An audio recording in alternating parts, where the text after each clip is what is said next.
Hey guys, this is EJ Holland with the Wolverine.com, and we're back with another Wolverine live recruiting show here exclusively on the Wolverine YouTube channel. If you're not a subscriber to our YouTube channel yet, you can do it now. It is completely free. Just hit that subscribe button and you'll be notified every time we drop a new video. Also, make sure to like this video. It helps us get in front of other Michigan fans and get some more questions in the chat. I see we already have a good amount. They'll be answered in the order that they were asked. But if you are so kind, you can skip the line and click that little box with the $sign. That super chat helps you get in front of the line. So as soon as you put in a super chat, you get to skip everybody else, and that money goes directly to my travel budget so I can continue to see recruits across the country. I have 3 commits lined up this weekend, so excited for another productive recruiting weekend over at the Wolverine. But let's go ahead and answer your questions. And remember, this is the Q&A show, so any questions you answer in the chat box, I'll be around to answer every single one. And please excuse me if I'm a little slow tonight. I've been under the weather dealing with a stomach flu. I think I ate some bad pizza, so not doing so great there. But let's go ahead and power through it and get to our first question.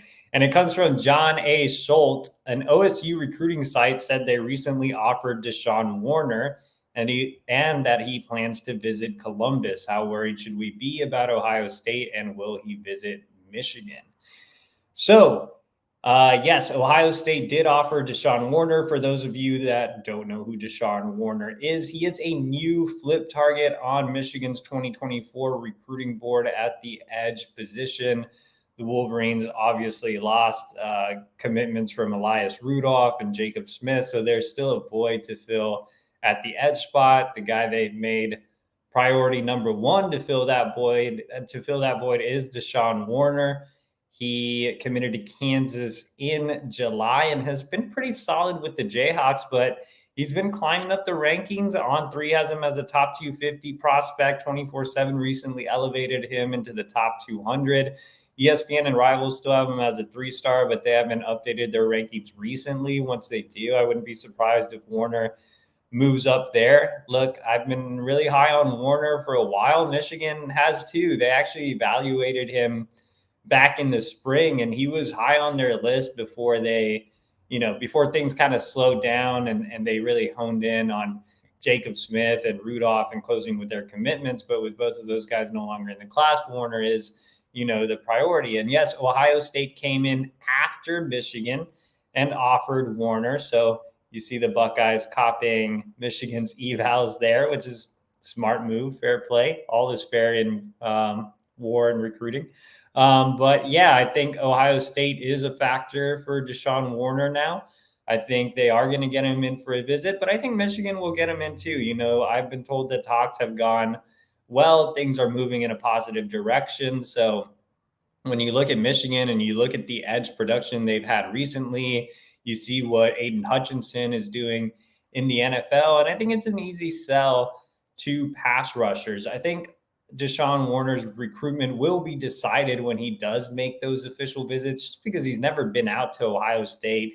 He's never been out to Michigan. So it'll be interesting to see what other schools get involved with him as well. I think he is a true senior riser in the mold of a Jimmy Rolder type of guy who has legitimate interest late. It's not a guy that, people are just circling back and they're making their plan C or D. This is a guy that's really having a strong senior campaign.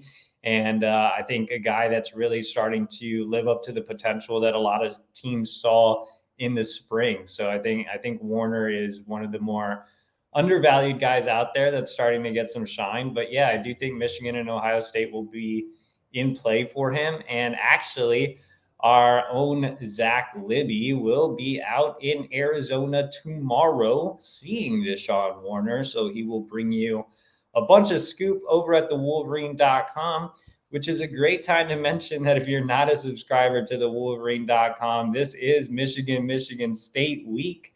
And that means we are bringing you a great deal over at thewolverine.com, 50% off your first year.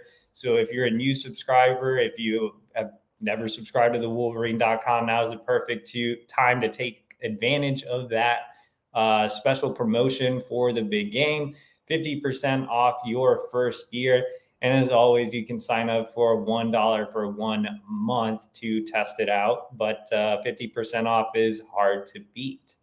Let's go back to John A. Schultz, who came in with another question. He said, you've said 25 is a deep class for a linebacker. How did Michigan's 2024 linebacker commits compare to this 2025 class? Especially curious about how Sullivan stacks up with 25's best linebackers. Would you still have him in the top 100 in 2025? Yeah, I think that, first of all, 2025 as a whole, I think is more talented than 2024. Just across the board, I think there's more talent nationally in the 2025 recruiting class than there is in 2024, especially at several key positions like quarterback and like linebacker. And so, yeah, I think 25 just has so many talented backers. I mean, from Kamar Archie to Riley Pettijohn to Nathaniel Owosu-Boateng. I mean, there's just a ton of guys that are highly rated, but also have visited Michigan or have legitimate interest in Michigan. In terms of where Michigan's 24 linebacker recruits stack up, I mean, with the high priority guys, I don't think that any of Michigan's linebacker commits are currently in the top 100. Like, I know the question says, would you still have Cole Sullivan in your top 100? Right now, I have him around the top 150 range. So I don't have him in the top 100 currently. So if we're talking specific guys, like the guys I mentioned, like Kamar Archie or Riley Pettijohn or Nathaniel Owosu-Boateng, I would have them all ranked ahead of Sullivan. Now, again, 25 is extremely strong for linebacker. So I think with different classes, you have to rank them accordingly based on, the competition and the talent they're stacked up against. So in the 2024 class, I think Cole Sullivan is definitely, somewhere in that top 150 to 200 range. In the 2025 class, it would be hard to say because I don't have, the overall picture just yet. But when comparing him to the elites of the 25s, I don't think he's quite there. But at the same time, I still think Sullivan is a tremendous prospect. I still think that all the recruiting sites, except for On3, are really undervaluing him. I still believe he could be the best defensive commit in Michigan's 2024 recruiting class. I love what Cole Sullivan brings to the table. And just because I don't have him graded as high as maybe a Kamar Archie or a Riley Pettijohn, that doesn't mean I still don't think he's a really, really high level recruit at the position. I think he's going to have a stellar career at Michigan. I think he's going to be one that recruiting sites really missed on. In terms of the other linebacker commits, I mean, you have Jaden Smith. And Jaden Smith's just a really scary prospect in the sense that he could be really good, or, he could potentially play another position. I mean, Jaden Smith is one of the more mysterious prospects of the cycle. I love his athletic ability. I love his upside, but he really does scare me in terms of willing to put all my chips in there, right? And I think the rankings kind of reflect that. Like ESPN has him all the way up at 102. On3 has him all the way up at 261. 24/7 has him as a 3-star. Rivals has him as a 3-star. So rankings just all over the place for Jaden Smith because he is a scary prospect. He's hard to, really gauge what he's going to turn into. Mason Curtis is another one that I don't know, because he could play multiple positions. He's such a tweener. Mason Curtis is a guy that I went out and I saw as a junior live. And I was like, man, this guy is a really, really good football player, but I don't know what he's going to be. And, he played everything that game. And it was actually against George McIntyre's team. He played corner, he played safety, he played linebacker. He came off the edge. He played wide receiver as well. So, yeah, I mean, with Mason Curtis, it's like, yeah, I really like this guy, but I don't know what he's going to be. Jaden Smith's a tweener. Cole Sullivan is also considered in that defensive athlete category like Smith and Curtis. But the thing I like more about Sullivan is his build. He's more filled out in his lower half. He's more filled out in his upper half. And the other thing I really like about Sullivan is he's more technically sound. He's not as raw as Smith. He's not as raw as Curtis. So, that's kind of the breakdown I would give, or a long, convoluted answer I would give to this question. John came back with one more, and he said, I recently saw a video from the OSU 24/7 guys. One said they were about to crystal ball Carter Lowe to Ohio State. Also, Devin Sanchez's mom is always in their chat, not looking good for those two. So just starting off with Devin Sanchez, 5-star cornerback out of Galena Park, North Shore in Texas, out of the Houston area. He included Michigan in his top group, but he hasn't visited, and I haven't heard much positive movement there. So I would say Michigan's more of a pretender than an actual contender for Sanchez, who's ranked as the number 2 cornerback and number 8 overall recruit in the country. I think that one would probably require a really good NIL plan on the recruiting trail, and I don't think Michigan's playing that game in this recruitment at all.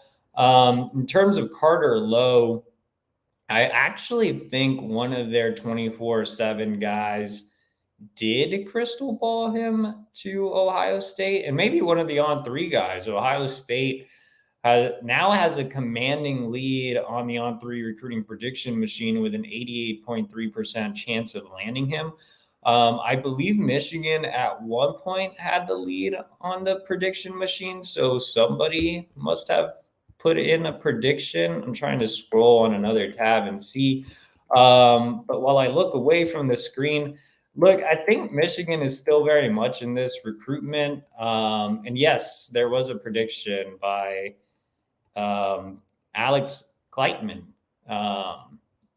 which I think Alex Gleitman just recently joined the staff. I don't remember him being at Letterman Row, but okay. But Alex Gleitman has put in a prediction, and I don't really know what his reasoning was, but for the most part, Ohio State has obviously done well keeping guys in the state of Ohio. Jordan Marshall probably being the lone exception of a guy Michigan's beaten Ohio State recently head-to-head in enemy territory.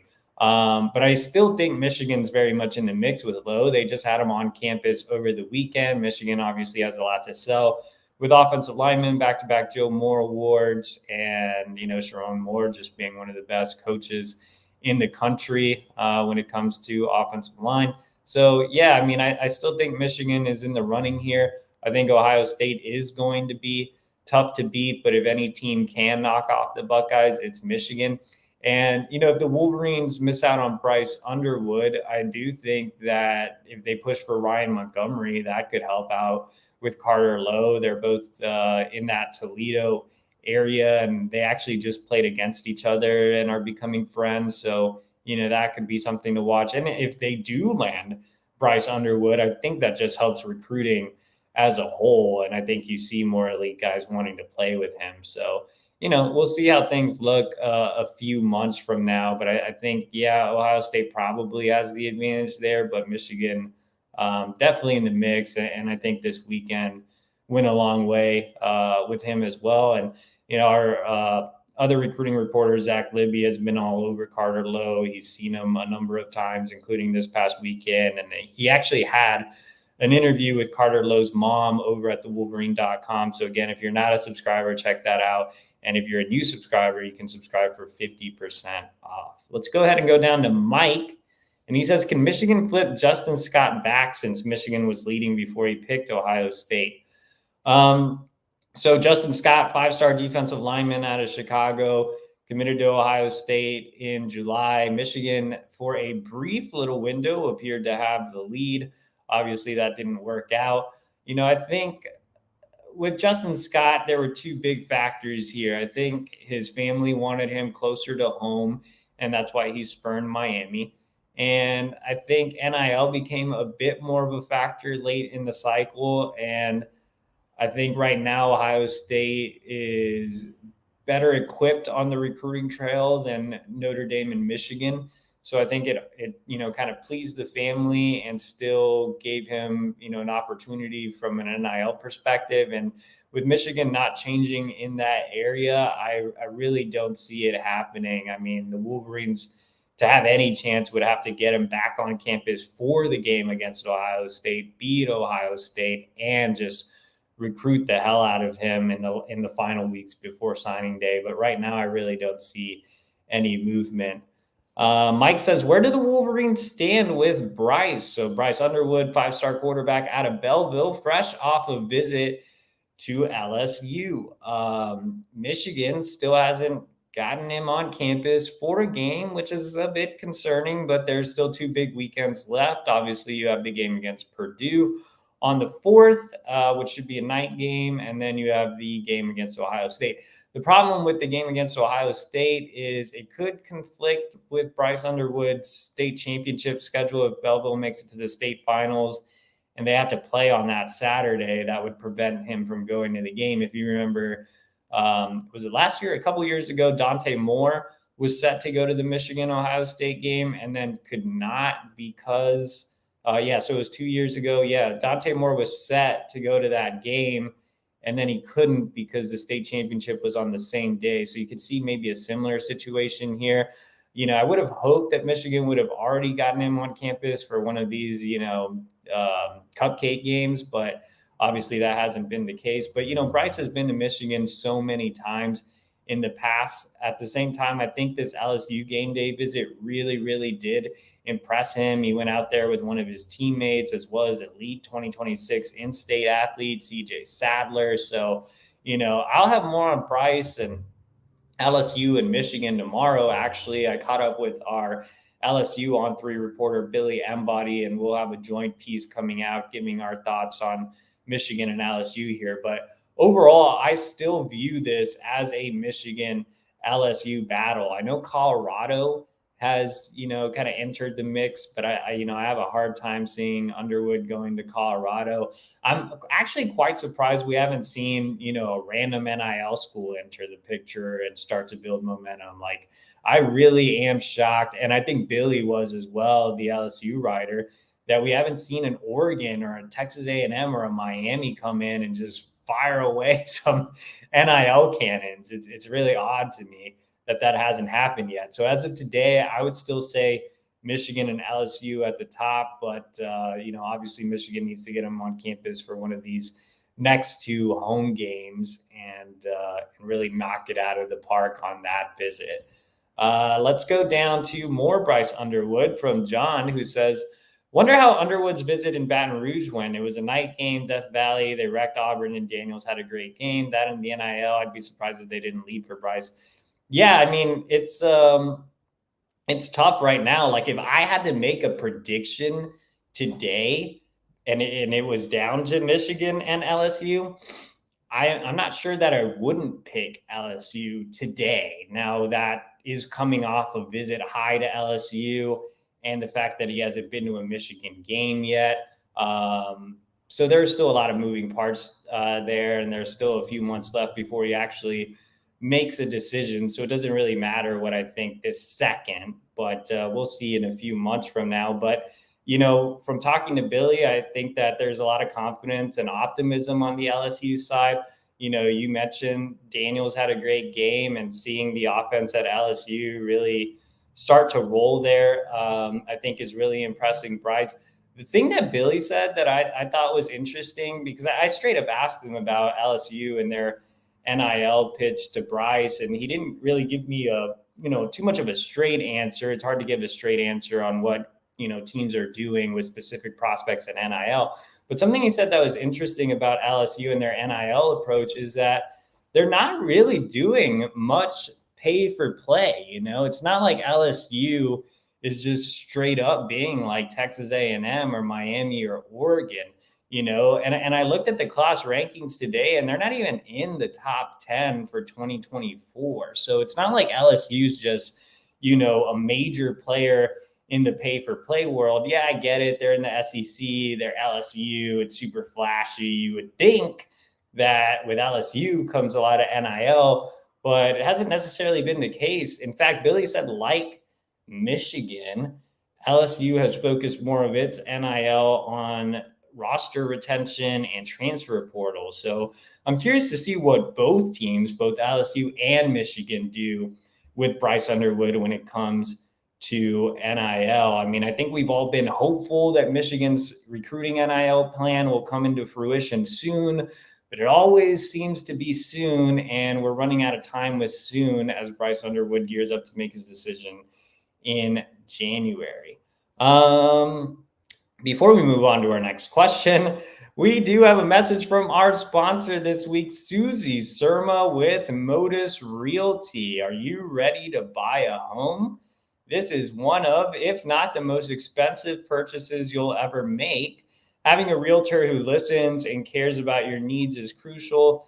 Susie Surma is the right local expert for you. Susie includes a free buyer's consultation to uncover your home buying needs, maximizing experience and efficiency. Email her today at susie@motusre.com.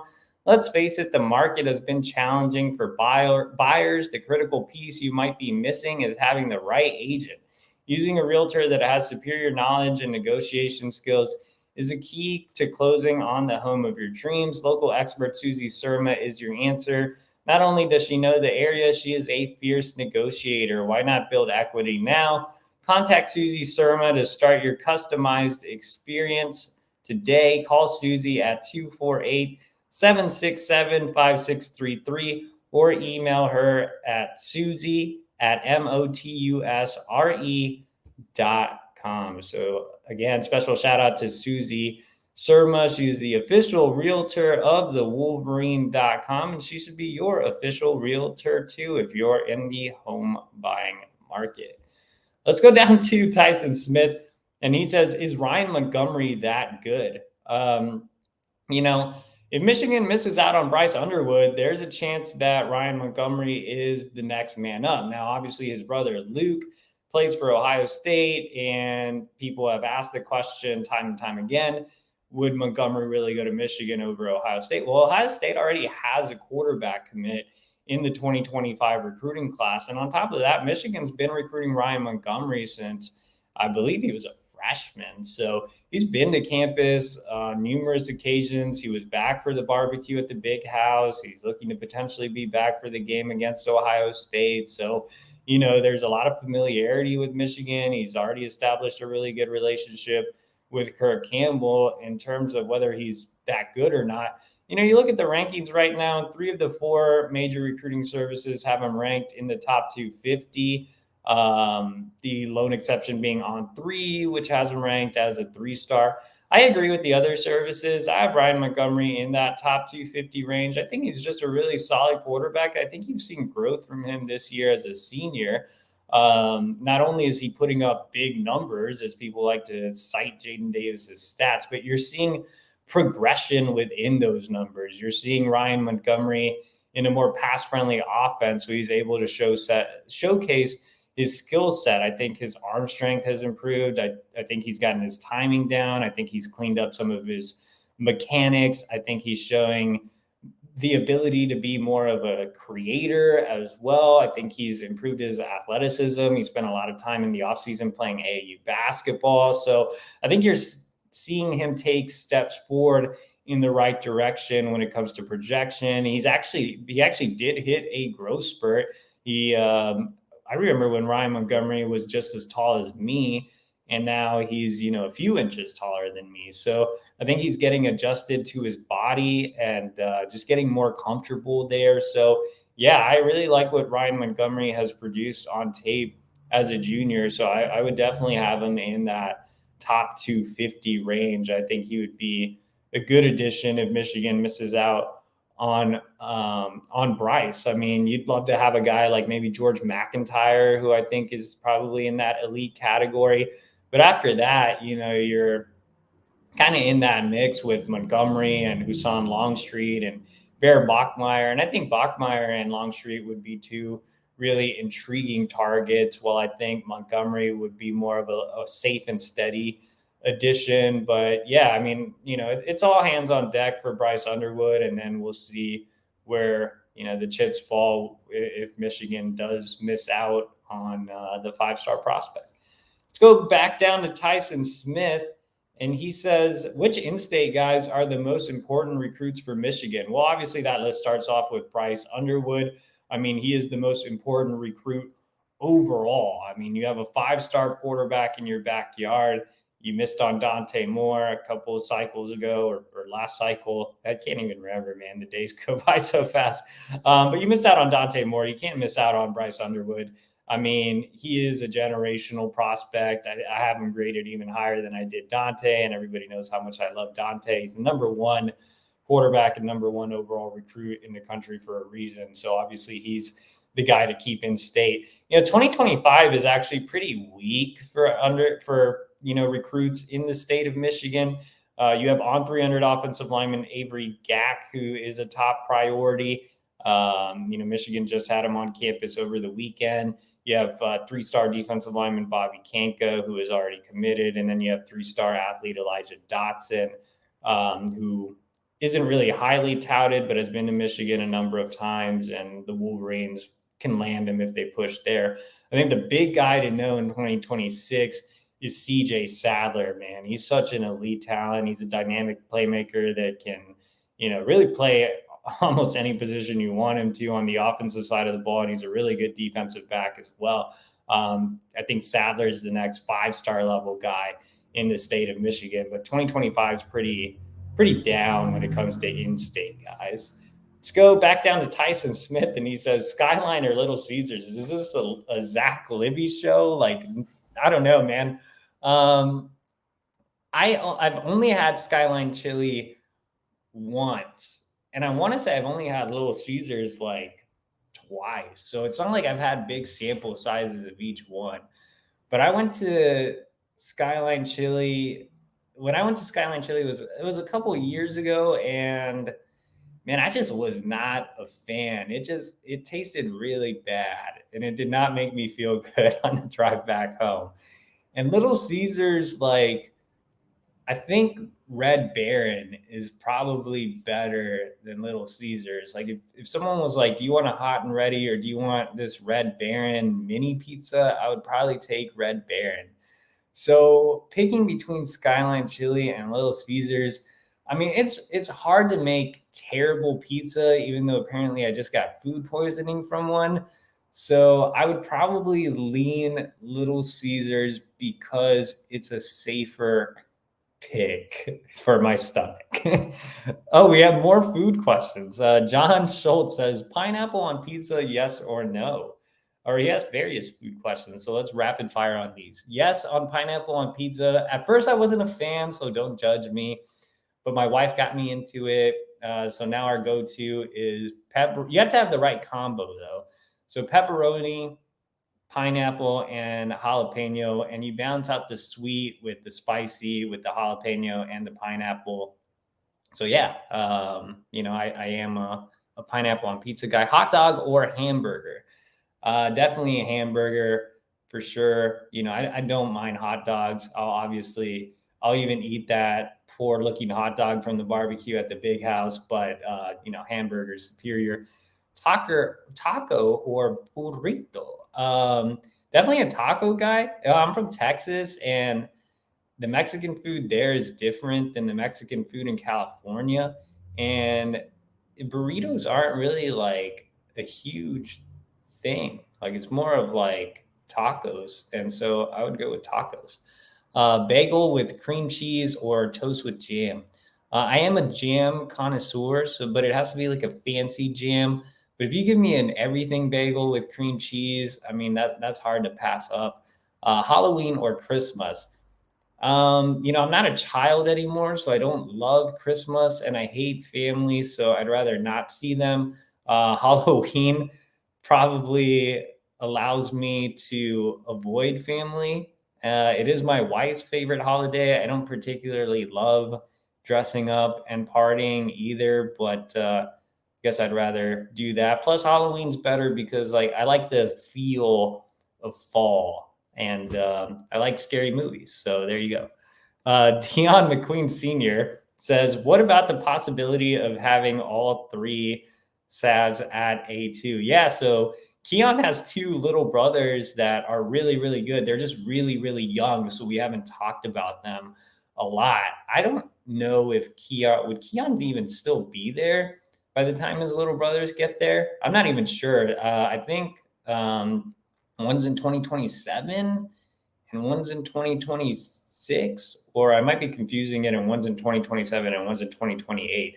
But they're younger guys, but they have been, I know Amari has been putting up some impressive tweets for sure. So yeah, I mean, it'd be interesting to see all of them end up at Michigan. I actually met their dad when I was at the IMG game in Atlantic City I guess that was a couple of months ago now. And, I got to spend some time with them, and they were really, really, really pro Michigan. And I think Keon's starting to have some really good success at Michigan. So that would definitely be cool to see. Ben Hall thoughts. I'm happy for Ben Hall. As much as people say I ragged on Ben Hall throughout the process, I've always said this. Ben Hall was less concerned about the opinions of recruiting services than the people defending Ben Hall. Like Ben Hall at the end of the cycle never stopped giving me interviews, never once brought up the scouting reports, never once asked about his ranking. He always just put his head down and worked. And that's admirable. You have some of these guys who write these negative scouting reports or whatever, and they'll stop talking to you, or their dad will blast you, or they'll blast you, or they'll complain about their ranking or whatever. Ben Hall never did that. So much respect to him. And, I'll be super happy if Ben Hall proves me wrong in terms of, him playing. You see a lot of guys get some time late in games early on in their career, and, that equates to success later. But you also see a lot of guys that get early playing time in their career and they have success, and then you don't hear from them again. So I think we just need a larger sample size with Ben Hall. If Ben Hall does pan out, like I said, I'll be super happy for him. And it'll also be one of the greatest evaluations of all time. Like, if you think about it, if Mike Hart takes a guy that was third string for his high school football team and turns him into a star running back at Michigan, I mean, that's a better story than even Hassan Haskins, right? So I think it would be just one of the greatest stories ever. And I'd love to go to Ann Arbor and interview Ben Hall and personally tell him that I was wrong, and write a great feature about Mike Hart's brilliance in finding him and his work ethic to persevere through all the negativity. And like I said, he was just always cool about it, man. Like, he never once complained. And so you have to love kids like that never complain about rankings and just put their heads down and work. So all love to Ben Hall. Max Smith, would a Harbaugh contract extension help recruiting this 2024 class? Yeah, I mean, you have to remember recruits aren't fans. So I don't think a lot of recruits are necessarily paying attention too much to the headlines with Harbaugh right now. I think the 2024 class is pretty much done for the most part. You only have a few spots left. Most of the commits seem pretty locked in. So I'm not sure how much, announcing an extension would help right now with 2024. I think it would give more confidence heading into the 2025 recruiting cycle. Michigan hasn't taken advantage of back-to-back college football playoff appearances. If all things go according to plans, it'll be back to back to back. And I think a Harbaugh contract extension could finally help them take advantage of the on-field success. I mean, it's disappointing to see Michigan finish with classes hovering around number 15, when they should be, close to being top 5. So I think a Harbaugh contract extension plus NIL would really help Michigan, boost its efforts in 2025. We are running low on time, and we do have a ton of questions. All right, let's try to get through some of these more quickly. Did you get a zoological disease from the farm animals? Are you sure it's just the stomach flu? I mean, hopefully. I was definitely much worse on Monday than I am today, so I don't think it was too serious. Anthony Broom joked that I got swine flu, and I definitely hope that isn't the case. There were no pigs on the farm, but I did eat some pork, and hopefully that didn't happen. But I'm not even sure that's how swine flu works. I don't know. My wife's the scientist. I just talk about football recruits. Let's go ahead and go to Corey Cruitsfield, and he says if Warner wants him, OSU will get him. I think he meant if OSU wants him, OSU will get him. I don't get it anymore. Michigan seems like the better option, but whatever. I think simple answer there is, I think OSU has stepped it up in recent months with their NIL. Go Blue 81 says, is there a reason why the Smith brothers believe that Kentucky can get them ready for the pros than Michigan? Seems like a lot of our DNs are turning up. There is NIL. Is their NIL much better than Michigan?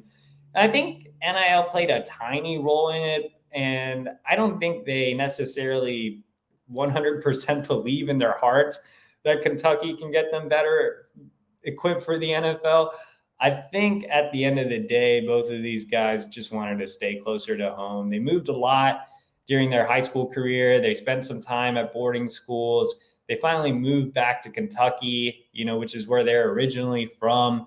And Kentucky made it a top priority to keep them there. And I think they just wanted to be with family, man. So, I think maybe NIL played a tiny role, but at the end of the day, I just see two kids that wanted to be at home.